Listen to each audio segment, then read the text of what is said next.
السلام عليكم ورحمة الله تعالى الحمد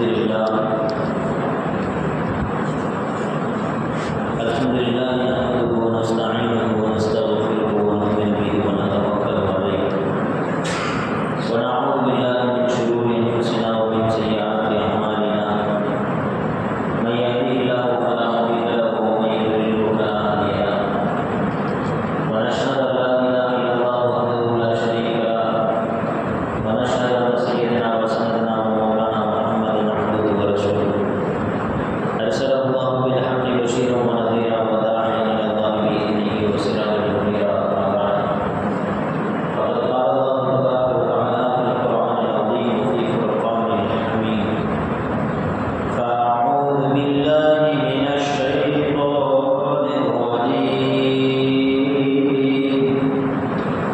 بسم الله الرحمن الرحيم قالوا ادع لنا ربك يبين لنا ما لونها قال إنه يقول إنها بقرة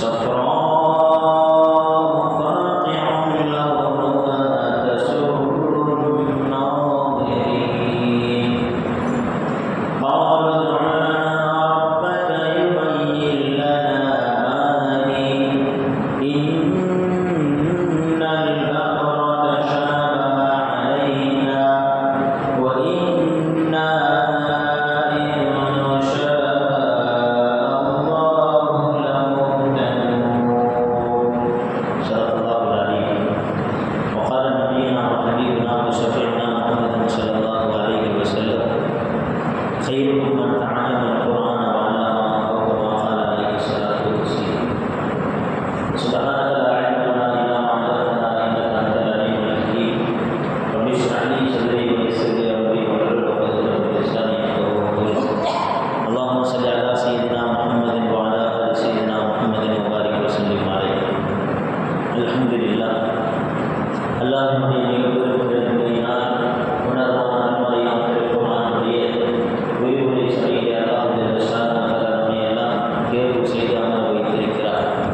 அல்லாஹ் ஜல்ல அவனுடைய கலாமிற்காக நம்மை எல்லாம் எவ்வாறு தேர்வு செய்து அழகு பார்க்கின்றானோ ஒன்று திரட்டினானோ அதுபோன்று நாளை ஜன்னத்துல் ஃபிர்தௌஸ் என்கின்ற உயர்வான சுவனத்தில் அருமை பெருமானார் ஸல்லல்லாஹு அலைஹி வஸல்லம் அவர்களோடு சங்கமிக்கக்கூடிய அற்புதமான வாக்கியம் கொண்டவர்களாக அல்லாஹ் தஆலா நம் அனைவரையும் தேர்வு செய்து அழகு பார்க்க புரிவானாக. ஆமீன். அன்பானவர்களே, அல்லாஹ் ஜல்ல சூரத்துல் பக்ராவிலே சொல்லக்கூடிய 69 மற்றும் 70வது வசனத்தை ஓதி காண்பிக்கப்பட்டது. அதனுடைய விரிவுரைகளை இன்ஷா அல்லாஹ் இந்த அமர்விலே நாம் பார்ப்பதற்கு இருக்கிறோம். அதாவது பனு இஸ்ரவேலர்கள் என்று சொல்லக்கூடிய ஒரு சமுதாயத்திலே ஏற்பட்ட சொத்து ரீதியான ஒரு கொலை. அந்த கொலையை வேறு சமுதாயத்தின் மீது போட்டு அந்த பழியை திருப்பிவிட வேண்டும் என்பதற்காக அந்த பாடியை அந்த மையத்தை வேறொரு சமுதாயத்தினுடைய இடத்திலே போட்டுவிட்டு நாடகம் ஆட ஆரம்பிக்கிறார்கள். இந்த நேரத்தில் ஹஜ்ரத் மூசா அலைஹிஸ்ஸலாத்து வஸ்ஸலாம் அவர்கள் அந்த இடத்திற்கு வருகின்ற பொழுது மூசா அலைஹிஸ்ஸலாத்து வஸ்ஸலாம் அவர்களை பகடக்காயாக யூஸ் பண்ணுகிறார்கள், பயன்படுத்துகிறார்கள். அதாவது இவர்கள் தான் நபியாயிற்றே, நபியே நம்மிடத்தில் இருக்கிறாங்க, அல்லாஹ்விடத்தில் நபி என்பதாக சொல்கிறார்கள், அல்லாஹ்விடத்தில் பேசுகிறேன் என்பதாக சொல்கிறார்கள்.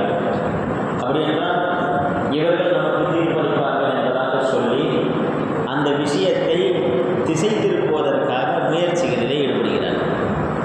ஏனென்றால் இந்த வசனத்தினுடைய அமைப்புகள் எல்லாமே காட்டுகிறது மூசா அலைஹிஸ்ஸலாத்து வஸ்ஸலாம் அவரிடத்திலே கொலையாளி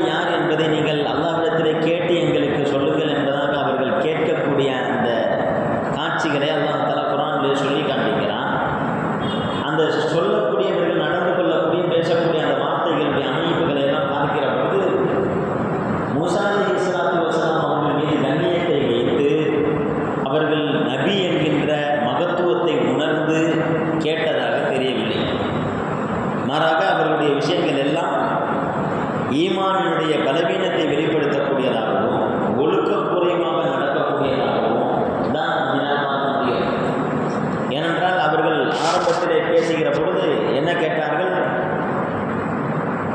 மூசா அலைஹிஸ்ஸலாத்து வஸ்ஸலாம் அவர்கள் சொன்னார்கள், வயது ஃபாதர் மூசா லிகௌமிஹி இன்னல்லாஹ யஅமுருக்கும் அன் தذبحوا பக்கரா.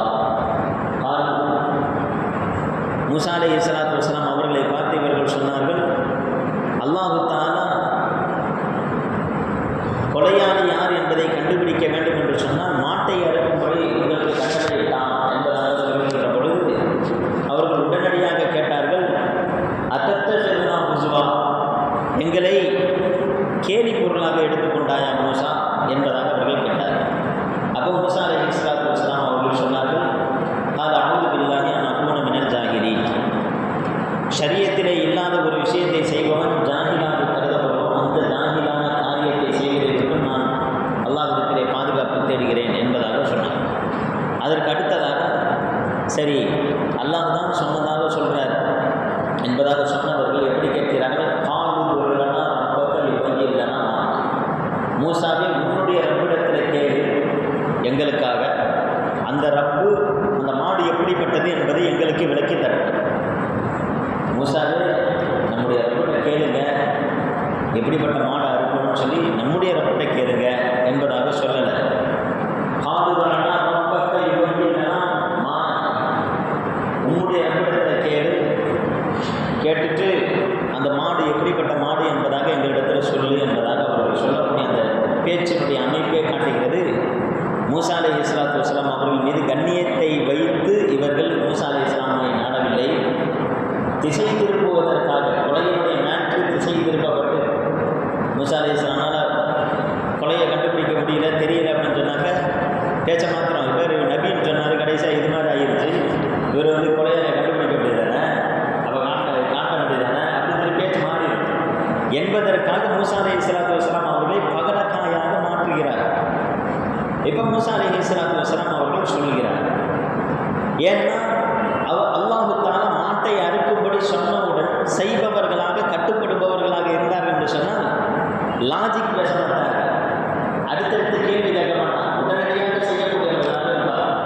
நபிமார்களிடத்தில் அல்லாஹ் தஆலா ஒரு கட்டளையை சொன்னால் உடனடியாக செய்யக்கூடியவர்களாக இருந்தார். நம்ம போன வாரம் பார்த்தோம், மூசா அலைஹிஸ்ஸலாத்து வஸ்ஸலாம் அவர்கள் கடல் பக்கத்தில் நின்று கொண்டிருக்கிறார்கள், ஃபிரௌன் எதிரிலே வந்து கொண்டிருக்கிறார், தப்பிப்பதற்கான வழி இல்லை. இன்ன மஅய்ய ரப்பி சயஹ்தீன், என்னுடைய ரப்பு என்னோடு இருக்கிறான், அவன் வழிகாட்டுவான் என்பதாக உறுதியோடு நின்று கொண்டிருக்கும் பொழுது வவஹைனா இலா மூசா அன் இத்ரிப் பிஅஸாக்கல் பஹர், மூசாவிற்கு நாம் கட்டளையிட்டோம், மூசாவே நீ கடலை அடி. அவங்க கேட்கல, எல்லாம் நான் அடிக்கிறேன், முதல்ல என்னை காப்பாற்றுன்னு சொல்லலை. காப்பாற்றுன்னு சொன்னாங்க, இந்த நேரத்தில் போய் நிறைய கடலை போய் அடிக்க சொல்கிறியா யாரெல்லாம் கேட்கல. சரி நான் கடலை அடிக்கிறேன், யாரெல்லாம் அடிச்சதா நீ என்னை காப்பாற்றுவியா அப்படின்னு சொல்லி உறுதிமொழியும் வாங்கவில்லை. அனைவருக்கு அசாத்தமான கடலை அடி என்பதாக சொன்னார்கள், உடனே அடித்தார். ஏன், எதற்கு, எப்படி, எப்பொழுது அடிக்கணும் என்கின்ற எந்த கேள்வியும் இல்லை. உடனடியாக கட்டுப்படக்கூடிய என்கின்ற வழிபடக்கூடிய அந்த தன்மை என்பது ஈமானுடைய பண்பிலே உள்ளது. அதில் செய்த அபூ ஹுரைரா ரலியல்லாஹு தஆலா அவர்களை குறித்து நாம் கேள்விப்படுகிறோம். அபூ ஹுரைரா ரலியல்லாஹு தஆலா அவர்கள் கடுமையான பசி, ரொம்ப பசி. அந்த பசியின் காரணத்தினால் ரசூலுல்லாஹி ஸல்லல்லாஹு அலைஹி வஸல்லம் அவரிடத்திலே சென்று சாடை மாடையாக பேசுகிறார். முதல்ல அபூபக்கர் ரலியல்லாஹு தஆலா பேசுகிறாங்க, பேசும்போது புரிஞ்சுக்குவாங்க என்பதாக நினச்சி பேசுகிறாங்க. அபூபக்கர் ரலியல்லாஹு புரிஞ்சுக்கலை, போயிடுறாங்க. அல்லாஹ்வினுடைய நாட்டம், புரிஞ்சுக்கலைன்னா அல்லாஹ் புரிந்து கொள்ளாத ஒரு சூழ்நிலை அல்லாஹ் தஆலா ஏற்படுத்தினான். அவங்க வீட்டில் என்ன நிலைன்றது நமக்கு தெரியாது இல்லையா? ஏன்னா அல்லாஹ் தஆலா ஒரு முக்கியமான செய்தியை நிகழ்த்த போகிறான். எனவே அபூபக்கர் ரலியல்லாஹு தஆலா அவர்களை போக வைத்து விட்டான். அப்படி தான் நம்ம பார்க்கணும். உமர் ரலியல்லாஹு தஆலா அவர்கள் வருகிறார்கள். உமர் ரலியல்லாஹு தஆலா அவர்களும் அவர்களை கடந்து சென்று விடுகிறார்கள். ரசூலுல்லாஹி ஸல்லல்லாஹு அலைஹி வஸல்லம் அவர்கள் வருகிற பொழுது ரசூலுல்லாஹி ஸல்லல்லாஹு அலைஹி வஸல்லம் அவர்களை பொறுத்தவரை சைக்காலஜிலேயே மிக சிறந்த மனோதத்துவ மேதையாக ரசூலுல்லாஹி ஸல்லல்லாஹு அலைஹி வஸல்லம் அவர்கள் இருந்தார்கள் என்பதாக பார்க்க முடியும். ஐயோ அமலின் அஃதல், எந்த அமல் சிறந்தது என்பதாக ஒருவர் வந்து கேட்பான். ரசூலுல்லாஹி ஸல்லல்லாஹு அலைஹி வஸல்லம் திக்ர் என்பதாக சொல்வான். ஐயோ அமலின் அஃதல், எந்த அமல் சிறந்தது, அதே கேள்வியை இன்னொருத்தர் வந்து கேட்பார். நோன்பு வைக்கிறது சிறந்தது என்பதாக சொல்லுவாங்க. ஐயோ அமலின் அஃதல் என்பதாக கேட்பாங்க. ஜிஹாத் என்பதாக ரசூலுல்லாஹி ஸல்லல்லாஹு அலைஹி வஸல்லம். கேள்வி என்பது ஒன்று தான், ஆனால் பதில் ரசூலுல்லாஹி ஸல்லல்லாஹு அலைஹி வஸல்லம் வேற சொல்கிறாங்க. அப்படின்னா அந்தந்த நபர்களை கவனித்து அவர்களுக்கு எது முடியுமோ எது தேவையாக இருக்கிறதோ அந்த விஷயத்தை ரசூலுல்லாஹி ஸல்லல்லாஹு அலைஹி வஸல்லம் பதில் உரைக்கக்கூடியவர்களாக இருந்தார்கள் அப்படின்னு சொல்லி பார்க்க முடியும்.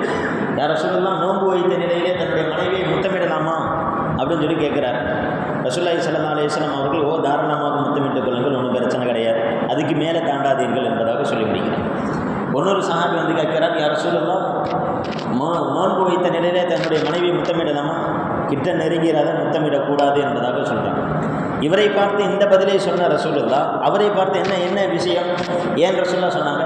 அவர் வயோதானவர், அவர் இதை செஞ்ச அதுக்கு மேலே தாண்ட மாட்டார் என்கின்ற உறுதி ரசூலுல்லாஹி ஸல்லல்லாஹு அலைஹி வஸல்லம் அவர்களுக்கு இருந்தது.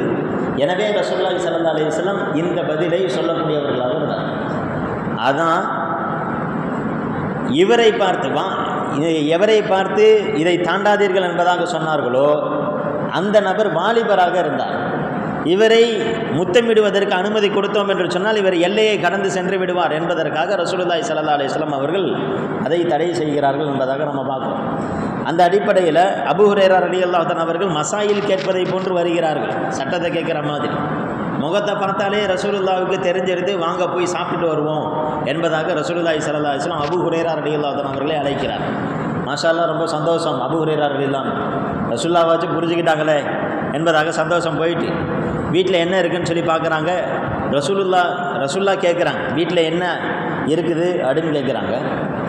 ரசூலுல்லாஹை விட ஆவலாக வெளியில் நிற்கிற அபூ ஹுரைரா ரலியல்லாஹு தஆலா பதிலை எதிர்பார்க்குறாங்க, என்ன பதில் வரப்போகுது என்பதாக.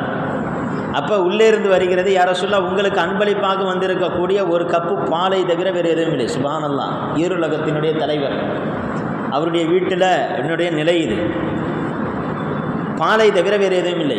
ரசூலுல்லாஹி ஸல்லல்லாஹு அலைஹி வஸல்லம் சொன்னாங்க, அபூ ஹுரைராவே, உங்களை போன்று பல நண்பர்கள் சுஃபாவிலே மஸ்ஜிது நபவியினுடைய திண்ணையிலே மார்க்க கல்வியை கற்பதற்காக வந்து அமர்ந்து கொண்டிருக்கிறார்கள், பசியோடு இருப்பார்கள், அவர்களையும் அழைத்து வாருங்கள் என்பதாக சொல்கிறான். அபூ ஹுரைரா ரலியல்லாஹு தஆலா பசி மயக்கத்தில் கண்ணை கட்டுது. இப்போ ரசூலுல்லாஹி ஸல்லல்லாஹு அலைஹி வஸல்லம் இந்த கட்டளையை போடுறாங்க. அபூ ஹுரைரா ரலியல்லாஹு தஆலா அவர்கள் அங்கு போய் இருக்கக்கூடிய நபர்களை அழைக்கிறார். அப்படி அழைக்கிறது கூட ஹதீஸில் எப்படி வருதுடா, ரசூலுல்லாஹி ஸல்லல்லாஹு அலைஹி வஸல்லம் அவங்க நம்மளையெல்லாம் கூப்பிட்டாங்க, வாங்க அங்கே வந்து ரசூலுல்லாஹ் ஏதோ பால் வச்சுருக்காங்க வாங்க என்பதாக சொல்லிவிட்டு முதல் ஆளாக அபூ ஹுரைரா ரலியல்லாஹு தஆலா வீட்டில் போய் நிற்கிறாங்க. ஏன் இவ்வளோ பெரிய கூட்டம், கிட்டத்தட்ட சுஃபாவில் இருக்கக்கூடிய சஹாபாக்கள் அப்படின்னு சொன்னால் 213 பேர், 200க்கும் மேற்பட்ட பேர். இப்போ இவங்களெல்லாம் அந்த ஒரு கப்பு பாலுக்காண்டு இங்கே வந்துட்டாங்கன்னா நமக்கு எங்கே கிடைக்க போகுதுன்ற காரணத்தினால அபூ ஹுரைரா எல்லாம் முன்னாடி வந்துடுறாங்க. பாவம் அவருடைய நிலை. ரசூலுல்லாஹி ஸல்லல்லாஹு அலைஹி வஸல்லம் எல்லாம் வந்துட்டாங்க.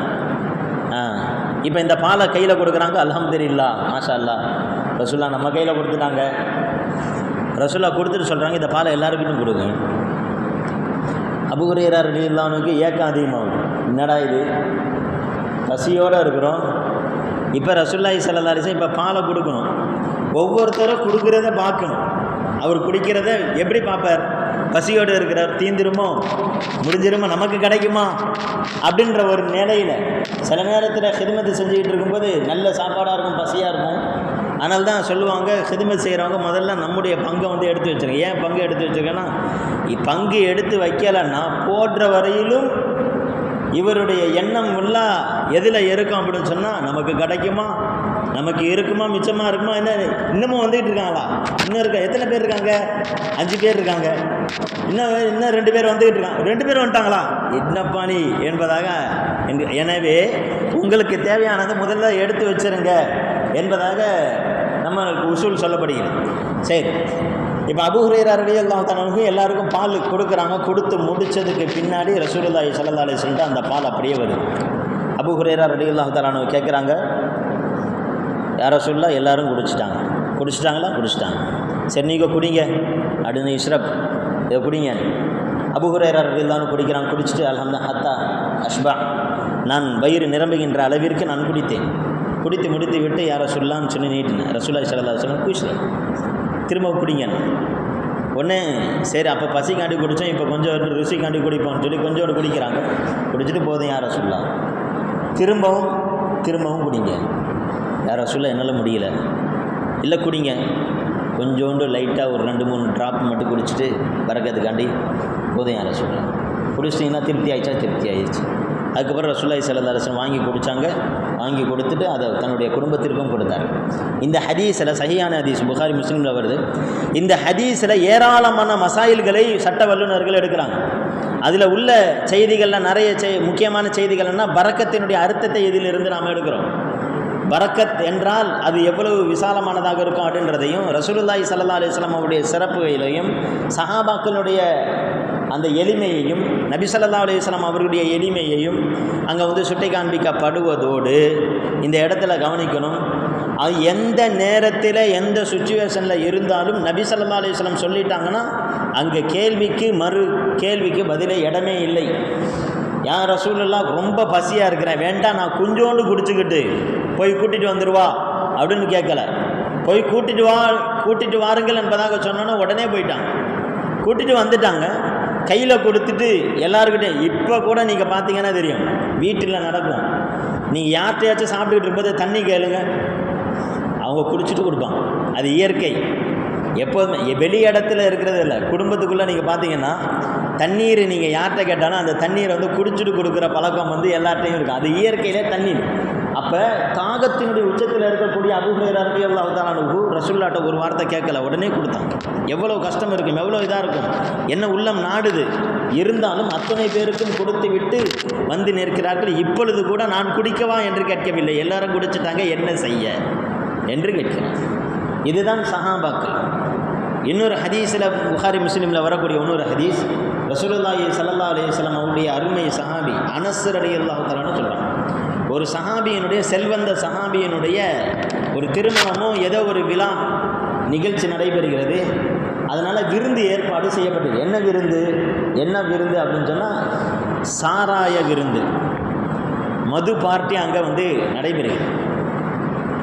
யார் எல்லாம் அதில் கலந்துக்கிட்டா? புகாரியில் வருது. யார் இதில் கலந்துக்கிட்டா? அபூ தல்ஹா ரலியல்லாஹு தஆலா அன்ஹு, அபூ உபைதா ரலியல்லாஹு தஆலா அன்ஹு, உபய் இப்னு கஅப் ரலியல்லாஹு அன்ஹு. குர்ஆனை 4 நபர்களிடம் இருந்து எடுத்துக்கொள்ளுங்கள். அதில் ஒரு ஆள் உபய் இப்னு கஅப் ரலியல்லாஹு தஆலா. அஷ்ரத்துல் முபஷ்ஷரால கட்டுப்பட்டவங்க அபூ தல்ஹா ரலியல்லாஹு அன்ஹு, அபூ உபைதா ரலியல்லாஹு தஆலா. அவர்களும் ஏராளமான உயர்வான சிறப்பிற்கு சொந்தக்காரர்கள். இப்படி எல்லாம் இருக்கிறாங்க. பெரும் சஹாபாக்கள்லாம் அந்த இடத்துல இருக்காங்க. அலி ரலியல்லாஹு இருக்கிறாங்க அதில் ஹைலைட். அது சரி, இப்போ எல்லாருக்கும் சப்ளை பண்ணுறது யார்? எல்லாருக்கும் ஊற்றி கொடுக்கறது யார்? நமக்கெல்லாம் ஹதீஸ் கலை, சட்டக்கலையை கற்றுக் கொடுத்த அதில் செய்த அனஸ் ரலியல்லாஹு தஆலா அவர்கள் ஊற்றி கொடுக்கிறார். ஊற்றி கொடுக்கறது யார்? குந்து அஸ்கா. அவங்க சொல்கிறாங்க, அவங்க தான் அறிவிக்கிறாங்களே, குந்து அஸ்கா அபா உபைதா வா அபா தல்ஹா உபய் இப்னு கஅப். இவர்களுக்கெல்லாம் நான் சாராயத்தை ஊற்றி கொண்டிருக்கிறேன். அப்போ தான் ஊற்றி கொண்டிருக்கிறான். ஊற்றி கொண்டிருக்கிற பொழுது ஃபாத்தாத்தின், எங்கிருந்தோ ஒரு நபர் ஓடி வந்தார். சப்தம் போட்டுக்கொண்டே ஓடி வந்தார். ஓடி வந்து சொன்னார், அலா மக்களே, நன்கு தெரிந்து கொள்ளுங்கள், இன்னல் ஹம்ர கத் ஹுர்ரிம், நிச்சயமாக சாராயம் என்பது தடுக்கப்பட்டு விட்டது, ஹராமாக்கப்பட்டு விட்டது, அல்லாஹ் தஆலா வசனத்தை இறக்கிவிட்டான் என்பதாக சொல்கிறார். சொன்ன மாத்திரத்தில் வாய் வரையிலும் சென்ற அந்த கப்பு அப்படியே தவறி கீழே விழுகிறது. எல்லாம் தவறி கீழே அப்படியே விழுகிறது. எல்லாரும் அப்படியே போட்ட மாத்திரத்தில் எல்லாம் உடைக்கப்படுகிறது. அதில் இருக்கக்கூடிய சாராயங்கள் எல்லாமே பெரும் கூஜாக்களிலே சுமந்து வைத்திருந்த, நிரப்பி வைத்திருந்த அந்த மதுக்கள் எல்லாம் அப்படியே கொட்டப்படுகிறது. வீடுகளிலே, எந்தெந்த வீடுகளிலே சின்ன குடுவைகளில் சேர்த்து வைத்த மதுக்கள் கூட அங்கு கொட்டப்படுகிறது. அதற்கு அப்புறம் அந்த மதுவினுடைய வாடை கூட பிடிக்காதவர்களாக என்று அல்ல, அந்த மது என்கின்ற பெயரை கூட பிடிக்காத ஒரு சமூகமாக மாறிப்போனார்கள் என்பதாக நம்ம ஹதீஸில் பார்க்குறோம். இங்கே கவனிக்க வேண்டிய விஷயம் என்ன அப்படின்னு சொன்னால், வந்து சொன்னவர் யார் என்று ஹதீஸில் இல்லை. ஃபாத்தாத்தின், ஒரு மனிதர் வந்தார். யாரு தெரியல. என்னப்பா இவர் கரெக்டான ஆளா? கரெக்டாக தான் சொல்லுவாரா? என்ன ஏது உண்மையை தான் சொல்கிறாரா? இல்லை ஏதாச்சும் ஒன்று கேட்டுட்டு வந்து சொல்கிறாரா? இல்லை இப்போ தான் ஹராமா, இல்லை இனிமே ஹராமா, இப்போ மட்டும் குடிச்சுக்கலாமா, காலையிலேருந்து ஹராமா, எப்பயிலேருந்து அமலுக்கு வருது, ஜும்மாலேருந்து அமலுக்கு வருதா, யார் யாரெல்லாம் குடிக்கலாம், யார் யாரெல்லாம் குடிக்கக்கூடாது அப்படின்ற நிபந்தனைகள் விதிவிலக்கு ஏதாச்சும் இருக்குதா? நிர்பந்தமான நேரத்தில் குடிச்சுக்கலாமா? இது மாதிரி அவசியமான விருந்து இது நேரத்தில் குடிச்சுக்கலாம், எந்த கேள்வியும் இல்லை. இன்னல் ஹம்ர கது ஹுர்ரின், ஹராம் ஆக்கப்பட்டு விட்டது என்கின்ற ஒரு வார்த்தை கேட்ட மாத்திரத்தில் சஹாபாக்களுடைய ஆக்டிவேஷன். இதுதான் ஒரு பரிபூர்ணமான ஈமானினுடைய அடையாளம் என்பதாக நாம் பார்க்குறோம். ஒரு விஷயம் சொல்லப்பட்டிருச்சுன்னா உடனடியாக அதை நமக்கு பிடிக்குதோ பிடிக்கவில்லையோ அதை ஏற்று நடக்கக்கூடிய சமூகமாக நாம் மாறணும். அந்த நிலை பனி இஸ்ரவேலர்களிடத்திலே இல்லை. ஏன் இல்லை என்று சொன்னால், அவர்கள் ஈமானிலே பலவீனமானவர்களாக இருந்தார்கள் என்பதாக நம்மினால் பார்க்க முடிகிறது. சரி, இவர்கள் எதற்காக மாட்டை அறுக்கும்படி அல்லாஹு தாலா சொன்னவுடன் இவர்கள் செய்யலை. மாட்டை அறுக்கும்படி சொன்னோனையே உடனே சரி மாடு தானே அப்படின்னு சொல்லி பிடிச்சி அறுக்கலாம்ல, ஏன் இவங்க அறுக்கலை அப்படின்னு சொன்னால், இயற்கையிலேயே இவர்கள் மாட்டை குலதெய்வமாக வணங்கக்கூடியவர்களாக இருந்தவர்கள். இன்றைக்கி எப்படி மாட்டை ஒரு புனிதமாக கருதப்படுகிறது, அதெல்லாம் சும்மா அரசியல். உண்மையிலேயே இந்த இந்தியாவிலேயே பிக் பீஃப் எக்ஸ்போர்ட் எது அப்படின்னு சொன்னால் இருக்கக்கூடிய அல் அரேபியா எக்ஸ்போர்ட் அப்படின்னு சொல்லக்கூடிய ஒரு எக்ஸ்போர்ட் தான். இதனுடைய ஸ்ரீ சுனில் கபூர் என்று சொல்லக்கூடிய ஒரு ஆர்எஸ்எஸ்ஐ சார்ந்தவன் தான் இதனுடைய நிர்வாகி, இதனுடைய ஓனர், மெயின் ஓனர், சீஃப் ஓனரை யார் அப்படின்னு சொன்னால் இவர்கள் தான் பீஃபினுடைய இந்தியாவினுடைய மிகப்பெரிய ஒரு எக்ஸ்போர்ட் கம்பெனியாக இருந்துக்கிட்டு இருக்கு. அப்போ இவர்களுக்கு அந்த புனிதத்துவம் என்பது ஒரு அரசியலாக தான் ஆக்கப்பட்டு இருக்கிறது அப்படின்றது ஒரு விஷயம், அது எல்லாரும் தெரிந்த விஷயம். ஹைர் அல்ஹம்துலில்லாஹ். இதே போன்று புனிதத்துவமாக கருதி கொண்டிருந்த சமுதாயம் தான் இவர்கள். மூசா அலைஹிஸ்ஸலாத்து வஸ்ஸலாம் அவர்கள் தௌராத் வேதத்தை வாங்குவதற்காக சென்ற அந்த நேரத்தில் இவர்கள் காளை கன்றை வணங்கினார்களா இல்லையா? மூசா அலைஹிஸ்ஸலாத்து மாட்டை வணங்கினார்கள். மூசா அலைஹிஸ்ஸலாம் வந்து தடுத்தாங்க, இது பண்ணாங்க. இப்போ மாட்டை அல்லாஹ்வினுடைய இயற்கையான தன்மை என்ன அப்படின்னு சொன்னால் ஒரு விஷயத்தை புரியணும், நல்லா விளங்கணும். மனோ இச்சைக்காக ஒருவன் ஷரியத்தை விட்டான் என்று சொன்னால், மனோ இச்சைக்காக ஒருவன் ஷரியத்தை விட்டான் என்று சொன்னால், எந்த காரணத்தினால் அவன் அந்த ஷரியத்தை விட்டானோ அதே விஷயத்தை வைத்து அல்லாஹ் அவனுக்கு நெருக்கடியை ஏற்படுத்துவான். ஒருத்தன் ஷரியத்தை விடுறான், எதுக்காண்டி விடுறான்? உலகத்தினுடைய சில காரணத்திற்காக அவன் விடுகிறான் என்றால் அந்த காரணத்தை வைத்தே அவனுக்கு நெருக்கடியை ஏற்படுத்துவான். இன்றைக்கி நிறைய பேர் தொழுகிறதுக்கு வரதில்லை, 5 நேர தொழுகையை தொழுகிறதில்லை. என்ன காரணம்? வியாபாரம் போனாக்க வியாபாரம் போயிடும், பொருளாதாரம் இதாகும் என்பதாக சொல்கிறார். ஆனால் ரசூலுல்லாஹி ஸல்லல்லாஹு அலைஹி வஸல்லம் சொல்கிறாங்க, யார் தொழாமல் இருக்கிறார்களோ அவர்களுக்கு அல்லாஹு தஆலா அவர்களுக்கு அன்றைய ரிஸ்கை சிதற செய்து விடுகிறார். 5000 ரூபாய் இன்னைக்கு லாபம் உனக்கு வரும் என்று அல்லாஹு தஆலா தீர்மானம் செய்திருந்தான் என்றால், ரசூலுல்லாஹி ஸல்லல்லாஹு அலைஹி வஸல்லம் சொல்லக்கூடிய அந்த ஹதீஸினுடைய விரிவுரை, 5000 ரூபாய் கொடுப்பதாக அல்லாஹு தஆலா நாடு இருக்கிறான் அப்படின்னு சொன்னால் அல்லாஹு தஆலா ஒரே கஸ்டமரின் மூலமாகவும் அதை கொடுக்க வைக்க முடியும். 2 ரூபாவாக ஒவ்வொரு நபராக வர வைத்து ஒரு நாள் முழுவதும் விழிக்க வைத்து பல சிரமங்களுக்கு முன்னாடி அதில் பல பிரச்சனைகளை சந்தித்து மன உளைச்சல்களை ஏற்படுத்தி பல அலைச்சலுக்கு பிறகும் அல்லாஹ் தஆலா கொடுக்க முடியும். எப்படி ஒரு கைப்பிடி அரிசியை எடுத்து ஒரு தட்டிலே போட்டு அரிசி அந்த கோழிக்கு போடுவதும், அதே கோழியை அழைத்து அதே ஒரு கைப்பிடி அரிசியை எடுத்து தூர வீசி விடுவதும் எப்படி இருக்குமோ அப்படி தான். ரெண்டுமே ஒரு கைப்பிடி அரிசி தான், ஆனால் கிடைத்த விதம் என்பது வேறு. ரசூலுல்லாஹி ஸல்லல்லாஹு அலைஹி வஸல்லம் சொல்கிறாங்க, யார் தொழுகையை விடுகிறார்களோ அவர்களுக்கு அல்லாஹ் தஆலா ரிஸ்கை சிதற செய்து விடுகிறான், தேடி அலைந்து பெற்றுக்கொள் என்பதாக அல்லாஹ் தஆலா கொடுக்கிறான். யார் பொதுவாக தொழுகைக்கும் ரிஸ்கிற்கும் நெருங்கிய தொடர்பு இருக்கிறது.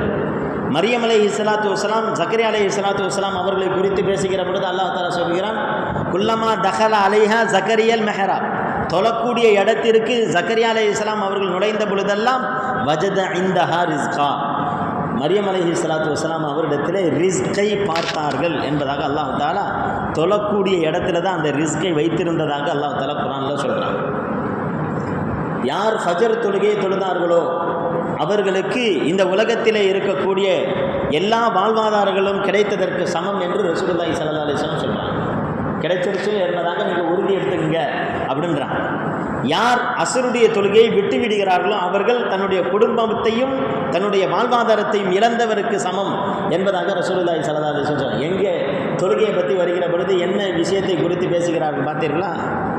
சஹாபியினுடைய வீட்டில் உணவில்லை, சாப்பாடு இல்லை. தன்னுடைய மனைவியிடத்தில் கேட்குறாங்க, சரி நான் பள்ளியிலே போய் 2 ரக்காத்து தொழுது விட்டு வருகிறேன் என்பதாக போகிறார். ஏன்? அந்த சஹாபிக்கு தெரிகிறது தொழுகையிலே ரிஸ்க் இருக்கிறது. 2 ரக்காத்து போய் தொழுகிறாரு, வந்து கேட்குறாரு தொழுகை என்ன ஆயிருச்சு, வந்து கேட்குறாங்க. தமிழில் கூட சில வார்த்தைகள் இருக்குது, அவர் இவர் என்கின்ற வார்த்தை. இந்த வார்த்தை அவன் இவன் என்பதற்கு அடுத்த தரத்தில் இருக்கக்கூடிய மட்டமான வார்த்தை.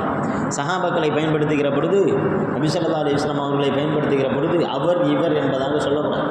நிறைய பேர் அது மாதிரி சொல்கிறாங்க. ரசூலுல்லாஹி ஸல்லல்லாஹு அலைஹி வஸல்லம் சொன்னார், வந்தார். அது எதுக்கு கீழே இருக்குது அப்படின்னு சொன்னால், எதுக்கு மேலே இருக்குன்னா அதுக்கு கீழே இது அண்டர் கிரவுண்ட், இதுக்கு கீழே என்ன இருக்குன்னா அவன் இவன் என்பதாக இருக்கு. எனவே ரசூலுல்லாஹி ஸல்லல்லாஹு அலைஹி வஸல்லம் அவர்களை குறித்து, பெரியவர்களை குறித்து பேசும்பொழுது அவர்கள் இவர்கள் என்பதாக சொல்ல வேண்டும்.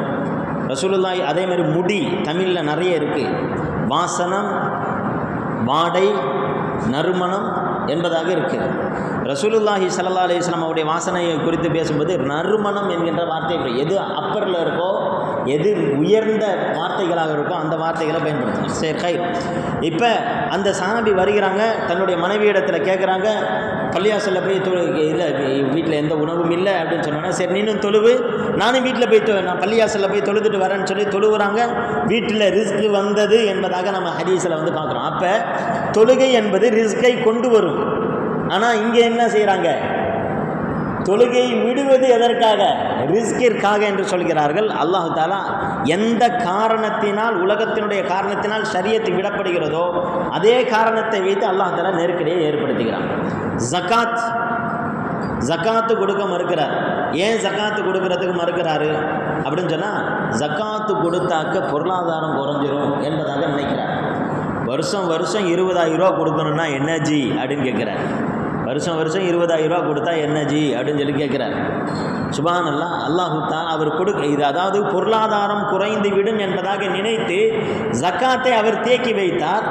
அல்லாஹ் தஆலா மருத்துவ செலவை அதிகமாக ஆக்குகிறார். ரசூலுல்லாஹி ஸல்லல்லாஹு அலைஹி வஸல்லம் யார் ஜக்காத்தை தடுக்கிறார்களோ, நிறுத்தி வைக்கிறார்களோ அவர்களுக்கு அல்லாஹ் தஆலா செலவினுடைய வாசலை திறந்து விடுகிறான். செலவினுடைய வாசல் அதிகமாகிடும். கொஞ்சம் லைட்டாக ஏதாச்சும் ஆகிருச்சு, 60,000 கட்டுங்க, அப்போ தான் நாங்கள் ஆப்ரேஷன் பண்ணணும் என்பதாக சொல்லிடுறோம். நாங்கள் இது ட்ரீட்மெண்ட் பார்க்கணும் அப்படின்னு சொன்னால் 70,000 ரூபா கட்டுங்க. இவர் என்ன நினைத்தார்? ஜக்காத்து கடமையாகி இருக்கக்கூடிய அந்த நேரத்தில் என்ன நினைத்தார்? 20,000 ரூபா கொடுப்பதற்கு அவர் யோசித்தார். அல்லாஹ் தஆலா நோயை கொடுத்து 60,000 ரூபா 70,000 ரூபா கட்ட வைக்கிறார். இப்போ இவருக்கு இது தெரியலை, இதனுடைய பாதிப்பு எங்கிருந்து வந்தது என்பதாக இவர் விளங்கலை. அதான் ஷரியத்தை எந்த நோக்கத்திற்காக நாம் விடுகிறோமோ அதே காரணத்தை வைத்து, அதே உலகத்தை வைத்து அல்லாஹ் தஆலா அவருக்கு நெருக்கடியை ஏற்படுத்துகிறான். நோன்பை விடுகிறார். எதற்காக? உடம்பு ஒத்துக்காது ஜி, நமக்கெல்லாம் வெயிலில் எல்லாம் போயிட்டு வரோம், நம்ம அங்கங்கே போகிறோம், அதெல்லாம் செட் ஆகாது என்பதாக சொல்கிறார். உடம்பை காரணமாக காட்டி நோன்பை விடுகிறார். யார் நோன்பை விடுகிறார்களோ அவர்களுக்கு அல்லாஹ் தஆலா நோயை கொடுத்து அதே உடலை வைத்து அல்லாஹ் தஆலா அவருக்கு சிரமத்தை ஏற்படுத்துகிறார். உண்மையிலே சிரமத்தை ஏற்படுத்துகிறார். உண்மையிலேயே இப்போ சமீபத்தில் எல்லாம் ஹார்ட் அட்டாக் அதிகமாக வருது, மைல்டு அட்டாக், என்னென்னமோ அட்டாக்லாம் சொல்கிறான். இப்போ சமீபத்தில் கூட நிறைய உலமாக்கள், சிறு உலமாக்கள்லாம் வஃபாத்தாகணும். அந்த நேரத்தில் கலந்துரையாடல் செய்கிற பொழுது ஒரு டாக்டர், மருத்துவர் கலந்துக்கிட்டு பேசக்கூடிய செய்திகளில் பார்த்தா சுப்ஹானல்லாஹ், உண்மையிலேயே நான் ரிசர்ச் பண்ணுறதில் பார்த்தீங்க அப்படின்னு சொன்னால் வாரத்தில் 2 தடவை யார் நோன்பு வைக்கிறார்களோ அவர்களுக்கு ஹார்ட் அட்டாக் வரதில்லை அப்படி என்பதாக சொல்கிறாங்க. 2 நோன்பு. ரசூலுல்லாஹி ஸல்லல்லாஹு அலைஹி வஸல்லம் அவர் சொல்லக்கூடியவர், அது சொல்லக்கூடியவர் மாற்று மதத்தினவராக இருந்தாலும் தெளிவாக சொல்கிறார்.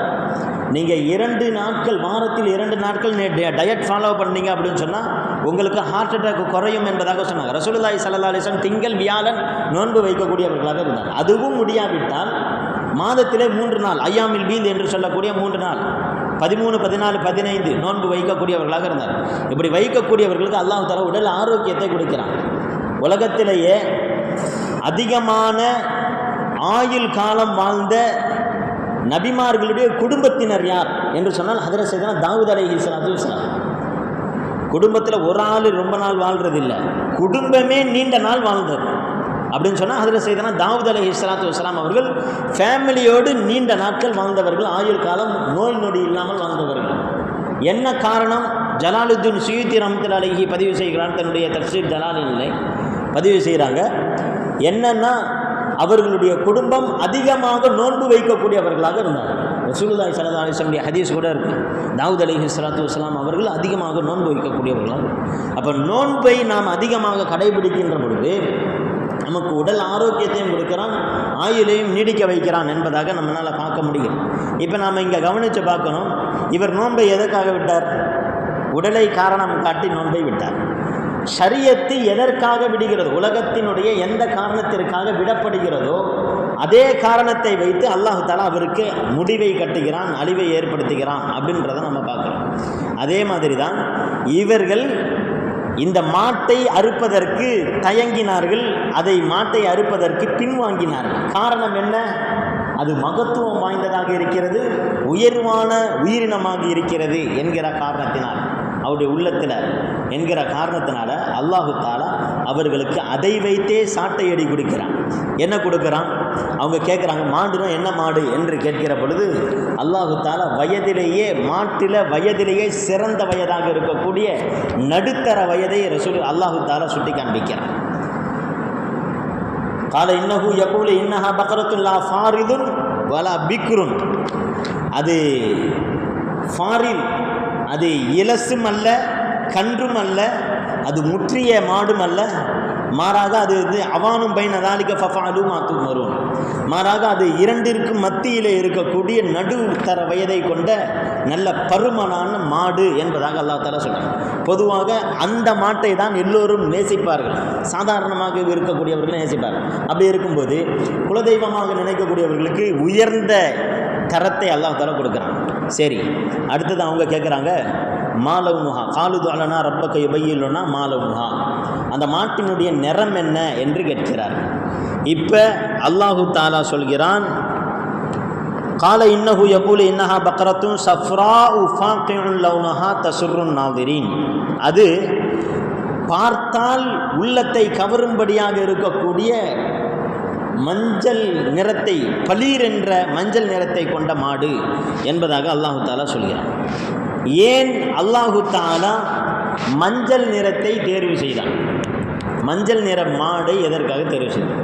கருப்பு நிற மாடுன்னு சொல்ல, வெள்ளை வெள்ளைன்னு இருக்கிற மாடு என்பதாக அல்லாஹ் தஆலா சொல்லலாம்ல. ஏன் மஞ்சள் நிறத்தை அல்லாஹ் தஆலா தேர்வு செய்தான் என்பதாக நம்ம பார்த்தோம் என்று சொன்னால் நிறைய விஷயங்கள் இருக்குது. அதாவது உதாரணமாக நம்ம பார்த்தோம் அப்படின்னு சொன்னால், இருக்கிறதுலேயே அட்ராக்ஷனாக இருக்கக்கூடிய மேஜர்ஸ் கலர்ஸ் அப்படின்னு சொன்னால் 6 கலரை நம்மளால் பார்க்க முடியும். 6 கலர் மேஜர் கலர் என்பதாக சொல்லப்படுகிறது. ஒன்று ரெட்டு, இரண்டாவது ஆரஞ்சு, மூன்றாவது இடத்துல இருக்கக்கூடியது எல்லோ, நாலாவது இடத்துல இருக்கக்கூடியது கிரீன், ஐந்தாவது இடத்துல இருக்கக்கூடியது ப்ளூ, ஆறாவது இடத்துல இருக்கக்கூடியது வயலட் என்பதாக நம்ம பார்க்குறோம். இந்த 6 கலரில் ரெட் கலர் தான் மெயினான கலர், அடுத்தது ஆரஞ்சு, அதற்கு அடுத்தது தான் எல்லோ. ஆனால் எதற்காக எல்லா ரயில்வே ஸ்டேஷன்லையும் எல்லோவை தேர்வு செய்தார்கள்? எல்லா ரயில்வே ஸ்டேஷனுடைய போர்டும் எல்லோ கலரில் இருக்குது. எதற்காக என்று சொன்னால், ரெட்டு ஆரஞ்சு அது நேரடியாக பார்க்கிற பொழுது உடனடியாக அது ஈர்ப்பை கொடுக்கக்கூடியதாக இருந்தாலும், ஒளியியல் துறையினர்கள் சொல்கிறாங்க அது நமக்கு உடனே அட்ராக்ஷனாக ஆகக்கூடியதாக இருந்தாலும், அதில் ஏதாவது எழுத்துக்கள் எழுதியிருந்தால் துல்லியமாக தெரியாது.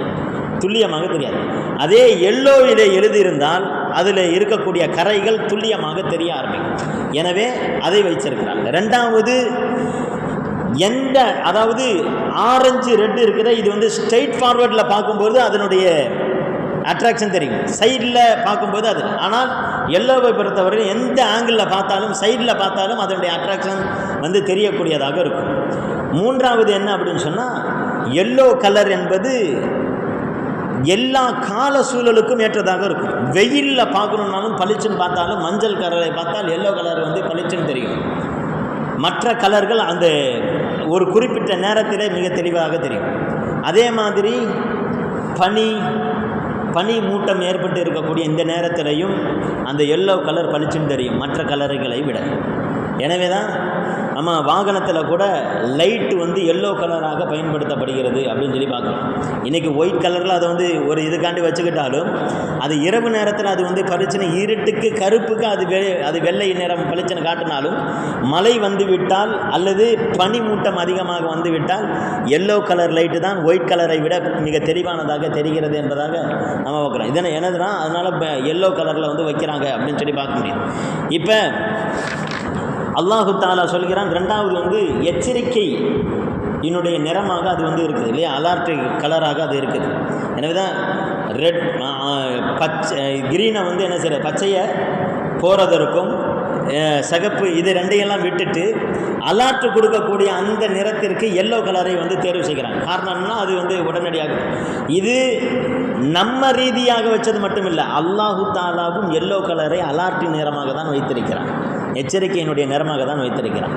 தாவரம் இருக்குது, அந்த தாவரத்தினுடைய ஆரோக்கியமான நிலை என்பது பச்சையாக இருக்கிறது.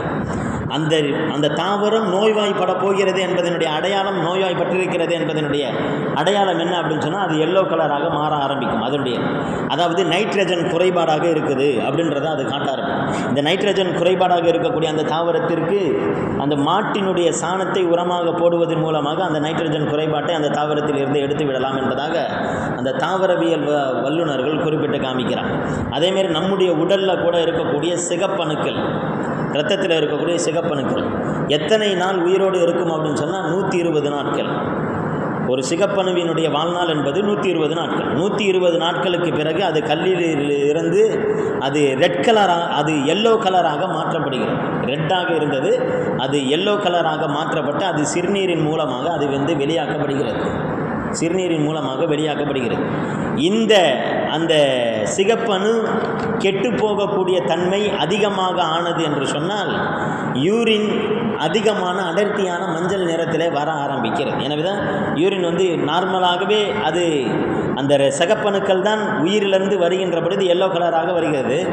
அதுவே அதிகமாக ஆகின்ற பொழுது நமக்கு அல்லாஹ் தஆலா எச்சரிக்கை கொடுக்குறான், உன்னுடைய உடலில் ஏதோ பாதிப்பு ஏற்பட போகிறது, நீ கொஞ்சம் உஷாராரு, கொஞ்சம் உஷ்ணம் அதிகமாக இருக்கிறது, உனக்கு தேவையான உடலில் தேவையான தண்ணீர் இல்லை, எனவே நீங்கள் தண்ணீரை என்ன செய்துகள் அதிகமாக எடுத்துக்கோ என்பதாக அல்லாஹ் தஆலா எச்சரிக்கை செய்யக்கூடிய ஒரு நிறமாக அந்த எல்லோ நிறம் இருக்கிறது என்பதாக மருத்துவத்துறை வல்லுநர்கள் குறிப்பிட்டு காமிக்கிறதெல்லாம் நம்ம பார்க்குறோம்.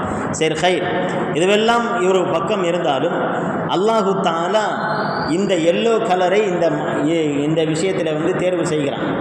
இதில் ஃபாக்கிஉன் என்கின்ற வார்த்தையை அல்லாஹ் தஆலா பயன்படுத்துகிறான். ஃபாக்கிஉன் என்ற வார்த்தையை அல்லாஹ் தஆலா ஏன் பயன்படுத்துகிறான் அப்படின்னு சொன்னால், அரபியில் பொறுத்தவரையிலும் பொதுவாக தமிழில் நாம் சொல்லுவோம் சில விஷயங்களை எல்லாம் தர்ஜுமா செய்ய முடியாது, சில விஷயங்களை தர்ஜுமா செய்ய முடியாது. உதாரணமாக மீஞ்சூரில் நடைபெற்ற இஸ்திமாவில் ஃபஸ்ட் நாளில் வந்து ஹலீல் அஸ்து வந்து பேசுகிறாங்க. அவங்களுக்கு தர்ஜுமா செய்கிறதுக்கு உருதுல உமர் மௌலானா அவங்கள வந்து தர்ஜுமா வந்து போட்டிருந்தாங்க. 2 பேர் பயான் போயிட்டு இருக்கு, முடிஞ்சிருச்சு. அடுத்த நாள் பயான் பண்ணும்போது ஹஜ்ரத்து சொல்கிறாங்க, நானே பயான் பேசுகிறேன், நானே தர்ஜுமா செஞ்சுக்கிறேன் என்பதாக சொல்கிறாங்க. என்ன காரணம்னு சொல்லுங்கள், சில விஷயங்கள் தர்ஜுமா செய்கிற பொழுது என்னது நமக்கு ஒரு திருப்தி வரணும். அதாவது நாம் என்ன விஷயத்தை சொன்னோமோ அதே விஷயத்தை அவர் சொல்லக்கூடியதாக இருக்கணும். உதாரணமாக பச்சை பசேல் என்று நான் சொல்கிறேன், பக்கத்தில் ஒரு டிரான்ஸ்லேஷன் பண்ணுறாரு, கடுமையாக பச்சையாக இருந்தது என்று சொல்கிறார். பச்சை பசேல் என்பது ரசிக்கக்கூடியது. தாவரத்தை நான் பார்த்தேன், அந்த பிக்சரை பார்த்தேன், மாஷா அல்லாஹ் பச்சை பசேல் என்று இருந்தது அப்படின்னு சொல்கிறார். அதாவது அவங்க தாவரத்தை பார்த்தாரெல்லாம் அது வந்து கடுமையாக பச்சையாக இருந்ததாம் அப்படின்னு சொன்னால் ரெண்டுக்கும் அப்படியே கவர் பண்ணக்கூடிய ஒரு வார்த்தை. இது அப்படியா இருந்துச்சு அப்படின்னு சொல்லி கேட்கக்கூடிய வார்த்தை. இங்கே கண்ணங்கரேன் என்று இருந்தது, கடுமையாக கருப்பாக இருந்தது என்று சொல்லி, வெள்ளேன்னு இருந்தது, ரொம்ப கடுமையான வெள்ளையாக இருந்தது என்று சொல்வது வேறு. எனவே தான் இப்படி சில வார்த்தைகளை, சில உருதின சில வார்த்தைகள் இருக்கும், அதை தமிழில் நம்ம டிரான்ஸ்லேஷன் பண்ண முடியாது. ஆனால் அரபியினுடைய சிறப்பு என்னென்னா, எந்த மொழியில் இருக்கக்கூடிய எந்த விஷயமாக இருந்தாலும் அரபியில் டிரான்ஸ்லேஷன் பண்ண முடியும். பச்சை பசேல் என்று சொன்னால் அஹ்லரு நாதிர் என்று சொல்வார். அஹ்லரு நாரில் அப்படின்னு சொன்னால் பச்சை பசேல் என்று சொல்லலாம். அஸ்வதுல் ஹாலிக் அப்படின்னு சொன்னால் கண்ணங்கரேன், என்று நாம் சொல்லலாம். அதேமாதிரி அஹ்மருல் கானி என்று சொன்னால் செக்கச்சவேல் என்று என்பதாக அர்த்தம். அதேமாதிரி அபியதுல் நாசிஹ் என்று சொன்னால் வெள்ளேல் என்று அர்த்தம். அதே மாதிரி தான் அஸ்வருல் ஃபாக்கியா என்று சொன்னால் மஞ்சள் என்று அர்த்தம். அல்லாஹ் தஆலா சொல்கிறான், சாதா மஞ்சள்ல சஃப்ராஉ ஃபாக்கியுன், அது மஞ்சள் என்று இருந்தது. தசுர்ருன் நாதிரீன். இது மட்டுமில்லை, இந்த மஞ்சள் நிறத்தை ஏன் தேர்வு செய்தேன் என்றால், மஞ்சள் நிறம் இயற்கையாகவே உள்ளத்தை கவரக்கூடியதாக இருக்கும் என்பதை அல்லாஹ் தஆலா சொல்லிட்டார். இயற்கையாகவே உள்ளத்தை கவரக்கூடியதாக. எனவே தான் நம்ம பீவியை கூட கொஞ்சம் போது சொல்லுவோம், அப்படி உனக்கு என்ன குறை, தங்கம் மாதிரி அப்படியே ஜொலிக்கிறியாமா என்று சொல்கிறோம். ஏன்னா தங்கம் மட்டும்தான் ஜொலிக்குதா? வெள்ளி ஜொலிக்கலையா? வைடூரியம் ஜொலிக்கலையா? மரகதம் ஜொலிக்கலையா? எல்லாமே ஜொலிக்குது.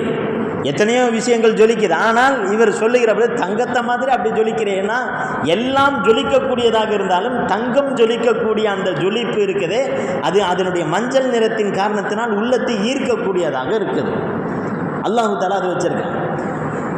ஹஜ்ரத் சையதுனா அலி ரலியல்லாஹு தஆலா அவர்கள் சொல்வார்கள், முடிந்த அளவிற்கு செருப்பை அணிகின்ற பொழுது மஞ்சள் நிற தோலினால் செய்யப்பட்ட செருப்பை அணியக்கூடியவர்களாக இருங்கள் அப்படின்னு சொல்லிட்டு தானும் அந்த செருப்பை அணியக்கூடியவர்களாக இருந்தாங்க.